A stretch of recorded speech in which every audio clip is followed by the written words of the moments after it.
Hello, everyone, and welcome to my channel, Body Mind Healing. My name is Maria Sanchez. I am a holistic health consultant, a family nurse practitioner, a psychiatric mental health nurse practitioner, and a doctor in nursing practice.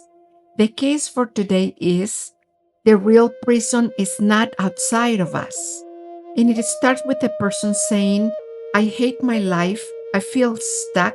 Nothing changes no matter what I do. This world is a prison. The truth is that the prison is not the world. The prison is the story we believe about the world. In other words, it is no more than a mental prison.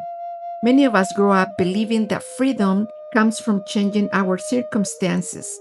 We think that if we change our job, our partner, our city, our home, our body, or our financial situation, then we will finally feel free.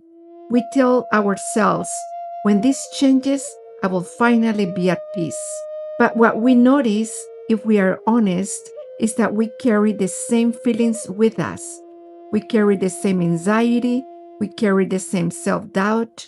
We carry the same inner tension. This is because the real prison is not around us. The real prison exists inside of us.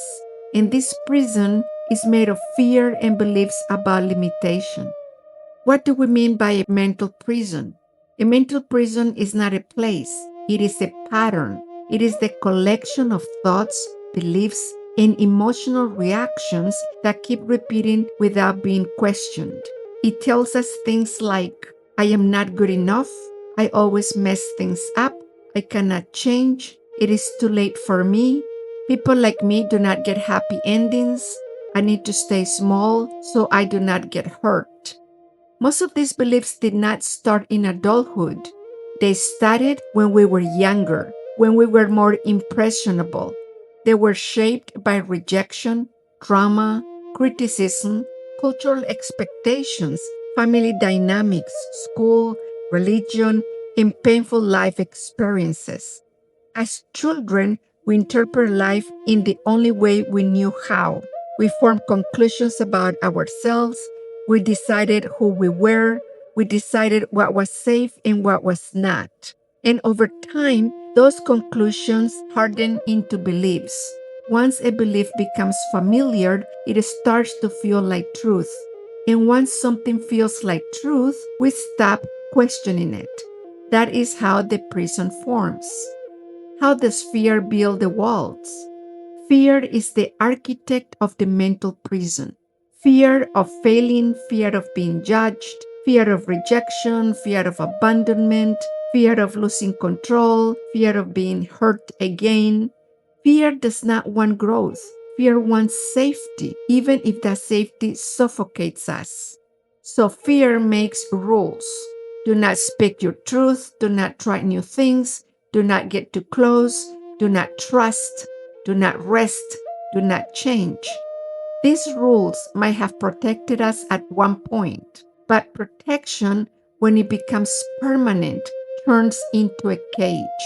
What once saved us now traps us. Why external change often does not free us? Many of us expect freedom to come from the outside. We think if we get a better job, a better partner, a bigger house, or a different environment, life will finally feel better.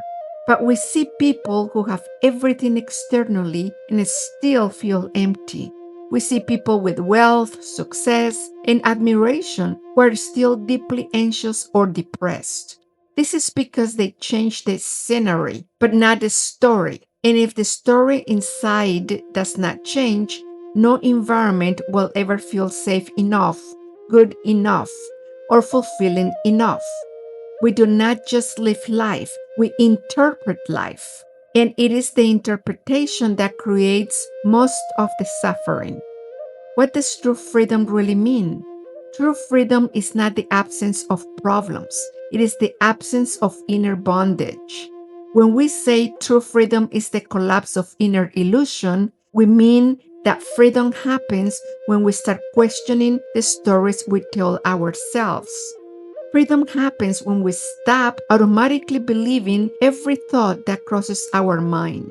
We realize a thought is not a fact, A belief is not reality, and fear is not a prophecy. Freedom begins when we step back and observe instead of react. We begin noticing how we talk to ourselves, how we tense when we feel threatened, how we avoid things that bring discomfort, how we sabotage opportunities because they triggered old wounds. And instead of fighting it or judging it, we observe it with awareness, because awareness dissolves what force cannot. How the inner illusion begins to collapse.